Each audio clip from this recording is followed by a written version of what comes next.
Howdy YouTube family, it's Bolt CRNA coming to you again with another day's topic.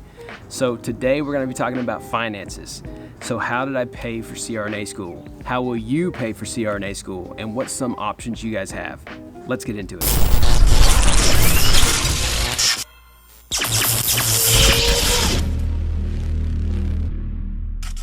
Now let me begin that everyone's financial situation is going to be a little bit different starting CRNA school. So just understand that your baseline for when you first start CRNA school, everyone's going to be at a slightly different place. I personally went travel nursing for 2 years before CRNA school with the idea that I would save a lot of the money, put it aside, and have around $60,000 in a savings account when I start CRNA school. And I did. I started CRNA school with, I think it was $64,000 I had set aside in a savings account.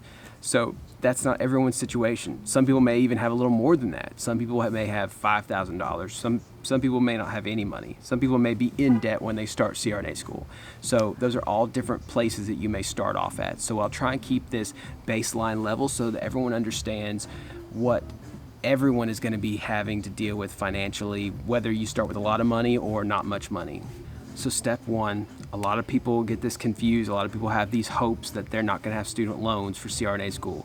Unless you have a couple $100,000 set aside in a savings account that you're just willing to spend at that moment for CRNA school, you're going to be needing student loans. Just embrace that idea. Stop fighting against it. Stop trying to figure out a way you're not going to have to do that. I even have friends who did the military path, who did the HPSP program with the Air Force and stuff, and even they ended up having student loans on top of that somehow. Part of it is because the paperwork side of things with the military for them paying for your stuff, unless you're already in the military and they already are planning for you to be starting CRNA school and they're upfront telling you they're going to pay for everything before you get in the program, chances are the paperwork could take 6 months to a year once you get in the program before they accept you fully and they give you full payment over your student loans. So that means that first year or whatever in CRNA school, that's on your own dime that you had to pay for.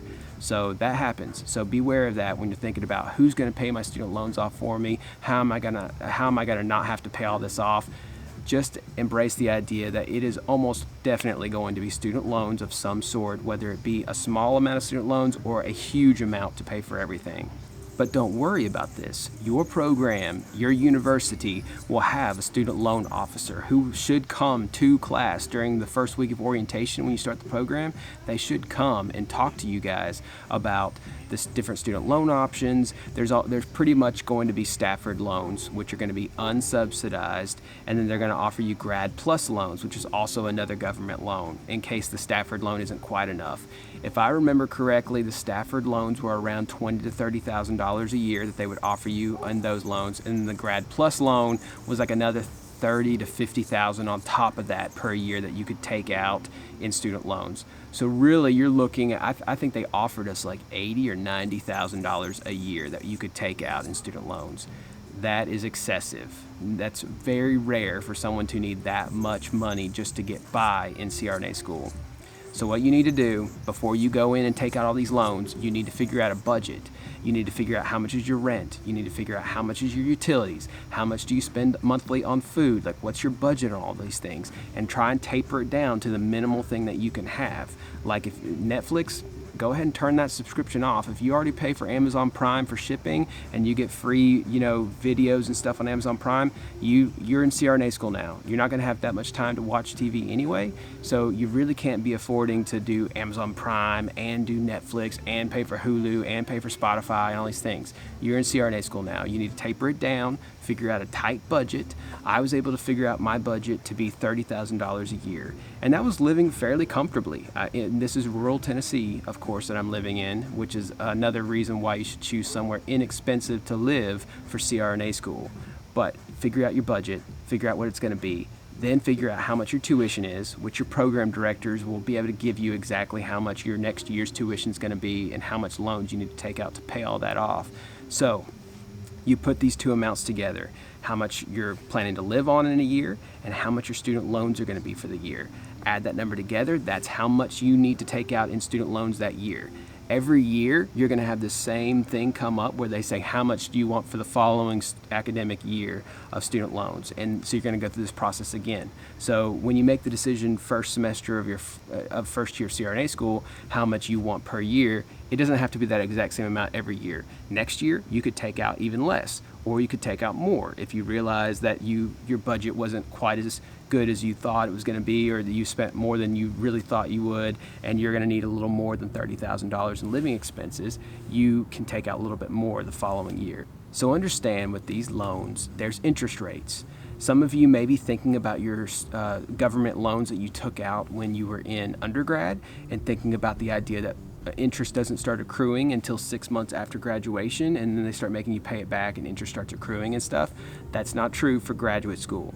After you graduate with your bachelor's degrees, student loans from the government have interest that accrues the minute you take them out. And there is no subsidized loans that they don't have interest accruing. So as soon as you take those loans out, day one of CRNA school, the interest is snowballing on those each day throughout the 3 years that you're in school before you're going to make money again to pay them off. So keep that in mind when you're thinking about how much money you're going to be taking out. If you don't need more than $30,000 a year, don't take out more than $30,000 a year in loans, because the more you take out, the more amount of principal that is building interest each day of your whole CRNA program. And it keeps getting higher and higher. Each year you take out more loans, that snowball grows larger and larger and keeps accumulating higher and higher. The interest number is the same, like say maybe 6 or 7%, which is pretty typical interest rates for government student loans, but 6% on $100 is $6. 6% on $1,000, $60. So the amount keeps accumulating larger of how much your interest keeps growing the more loans you take out. Does that make sense?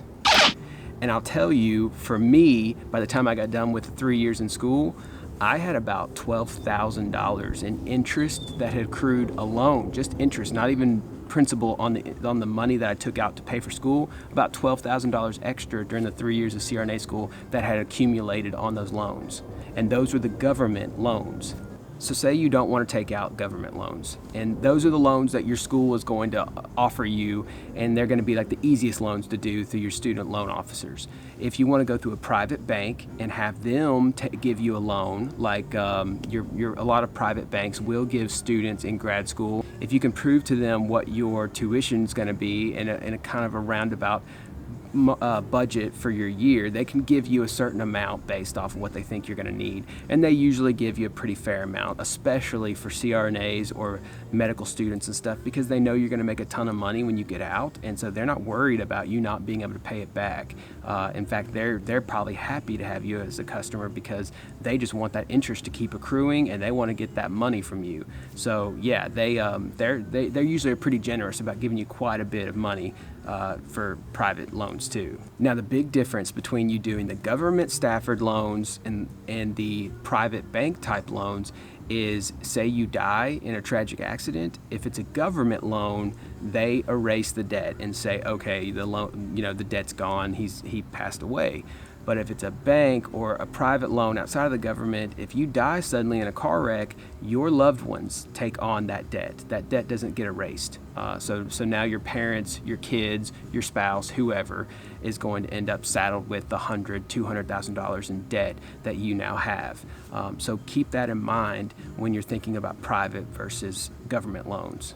And I found through my research that the private loans, even though a lot of times they advertise like 4.5% and 5% and all these like really great looking interest rates that you think, oh, well, that beats out my government loans that they offered at 6.5%, so let me go with them. And you get started with the private loan process and you find out like, oh, well, that was the best case scenario if my credit score is 950 or something like that, and I've got collateral of 200,000 set aside or something like that. There's all these like crazy stipulations, and they only do it for this certain way, and somehow it ends up being like 6.5% or something by the time you get done with them. So I'm just telling you, like, a lot of times the banks and stuff don't offer that much better of an interest rate versus the government one. And my last point about taking out these loans is there's quite a few people out there who are kind of delusional with this idea that if they pay this minimal amount on their student loans over the next 10 years, and they work like in a nonprofit area or rural area or whatever, there's supposed to be a government program that's set up so that if you do this and you meet all these stipulations and stuff, at the end of 10 years of paying off your minimal payment, they'll just say, "Nah, we'll waive the rest of your fees and you don't have to pay it anymore." Well, the truth behind that is coming out that people who have been trying to do that program are coming out saying that there's all these arbitrary rules that pop up and there's all these different, convenient ways so that nobody seems to ever qualify for this. And I've not heard of a single person who successfully completed those 10 years and been able to actually get their student loans paid off. So I think just about everybody's realized that's not going to happen. It's a pie in the sky dream. And everyone's realizing, like, if I take out student loans, that's money that I owe, and I will have to pay that back no matter what. Like, there's just no other way around that. Nobody's going to forgive $200,000 of money that they could get off you. They're not going to waive that for you. So unless you join the military, which in that case they will pay a good chunk of your loans, the other option is pretty much pay it off yourself. And the other cautionary tale about that whole 10-year thing is if you make your minimal payment on a student loan that's $150,000, $200,000, the interest on that student loan continues to accumulate. So you may not even, with a minimal payment, you may not even be covering the monthly interest that's accruing on that loan.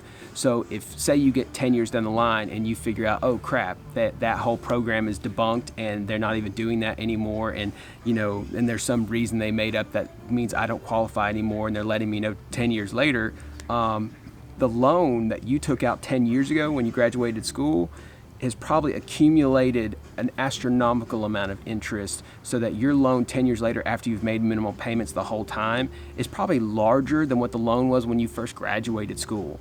So that's an issue people are running into with that, is like you're planning on something, hoping that this amazing thing happens, that your loans get forgiven. Then when they don't, you're actually in worse shape 10 years later financially than you were 10 years prior when the loan was originally taken out.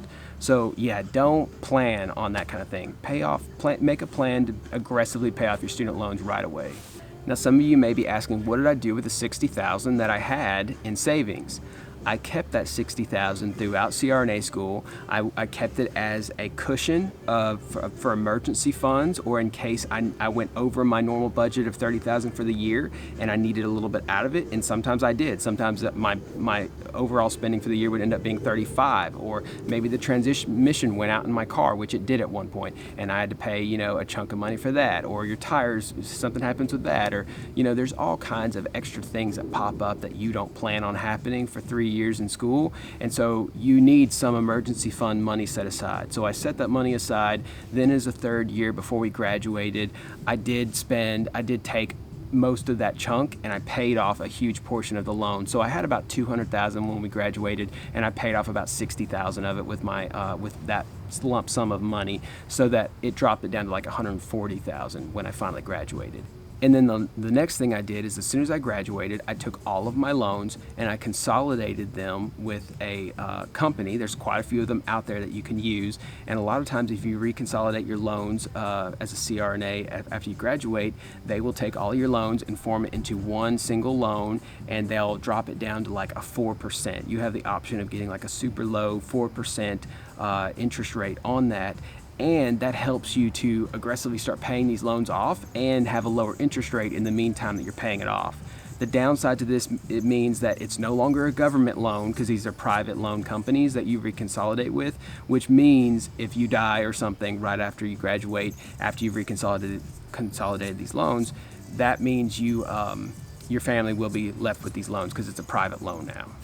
Well, all right, guys, I hope that answered a lot of your questions about what I did in CRNA school to pay for CRNA school, what most people end up doing. I really haven't heard from anybody that has given me a different story than either they did military or they took out student loans and paid for it as they went.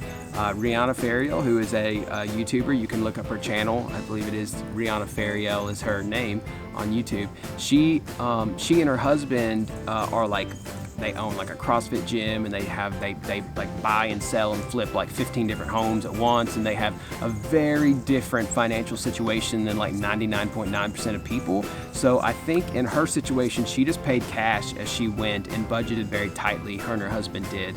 So there are certain like very rare situations like that can happen. So you can look her up, and she has a financial story too that you can look at from that perspective. She's the only one I've ever heard of who's ever done that. So I'm not saying go into this planning that that's what you're going to do, but if you can somehow do that, that's amazing. Let me know down below what your plans are for CRNA school, how you're going to pay for it, and if there's something that I missed or something I left out, some different method of paying for things, because maybe I'll do that myself. Let me know. You know, I learn a ton of stuff from you guys all the time. Make sure and hit that like button, that subscribe button. Go over to Instagram, follow me over there. It's Bolt CRNA, and that is Bolt out.